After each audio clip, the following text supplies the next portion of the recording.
샬롬. 오늘도 성삼위 하나님의 인도하심과 보호하심 그리고 통치하심에 순종의 행함이 있으시기를 기원드립니다. 오늘은 에레미야서 11장 1절로 23절의 말씀을 가지고 언약의 말씀이라는 주제로 우리가 묵상한 것을 나누어 봅니다. 11장 12장은 에레미야 선지자의 사역 초기에 활동한 내용이 기록되어 있습니다. 이 당시에 에레미야 선지자는 아직 고향인 아나돗에서 살고 있었습니다.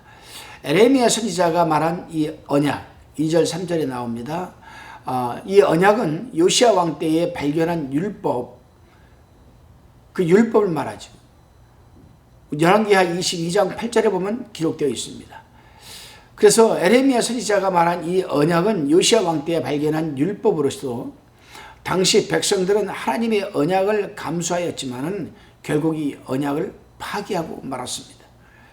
본문 1절에서 8절까지를 우리가 살펴보게 되면은 1절에 여호와께로부터 에레미야에게 임한 말씀이라고 시작을 합니다. 이것은 곧 하나님의 말씀이라는 것과 같은 맥락입니다. 그리고 2절에 보게 되면은 언약이라고 한 것을 책에 기록하여 법궤 곁에 둔 것을 말함인데, 잃어버렸다가 에레미야 선지자가 제5년 제사장 hil기야의 성전 수리 도중에 찾게 되었습니다. 율법책을.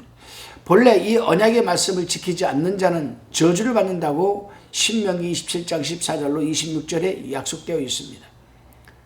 이스라엘은 이스라엘을 애굽에서 풀무와 화로 같은 노예 생활에서 구원하여 내주시고 시내산에서 이스라엘과 세우신 언약임을 출애굽기 24장 3절 7절에 잘 기록되어 있습니다.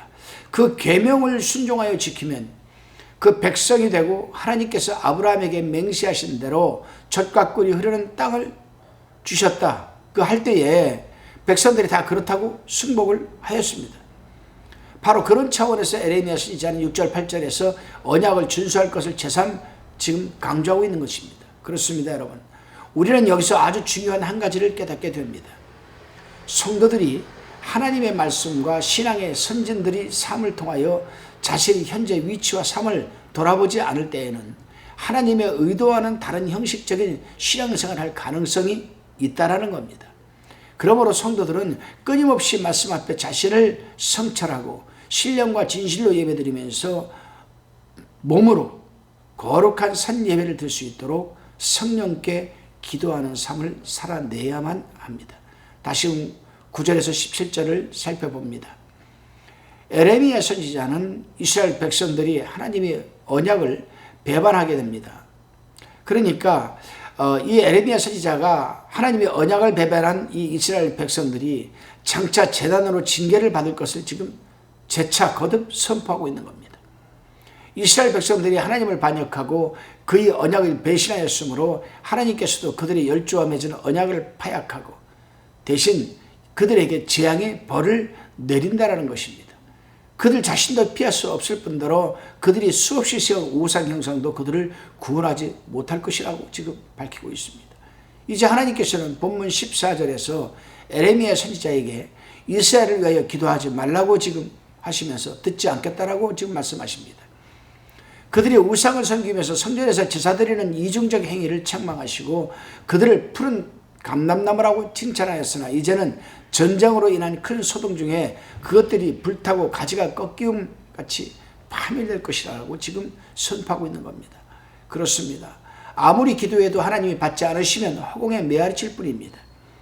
그래서 우리가 어느 잘못된 사람을 위해서 어떤 중보기도 할 때에는 그 사람을 용서해달라는 기도를 하기보다는 그 사람이 잘못된 것을 깨닫게 하시고 회개하게 해달라고 기도해야 올바른 중보기도가 되는 것인 줄로 믿으시기를 바랍니다.